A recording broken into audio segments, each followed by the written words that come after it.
Hey guys, welcome to our channel. So in this video I'm gonna show you how to upload your resume on LinkedIn. So simply first of all open your LinkedIn account. So here you can see our main account is open, and on the right down side you can see the jobs option. So simply click here, and now after this you can see on the top side there are three dots button. So simply click on these three dots button, and now you can see there are many settings option available here. We will click on application settings.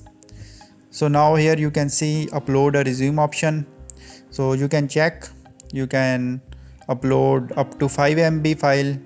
More MB file or exercise will not be accepted by LinkedIn. So simply you can adjust this size by resizing your documents.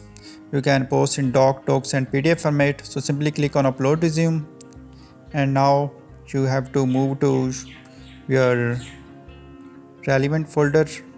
Like I have downloaded in documents. So simply click here, then click on OK. So in this way you can simply upload your resume on LinkedIn.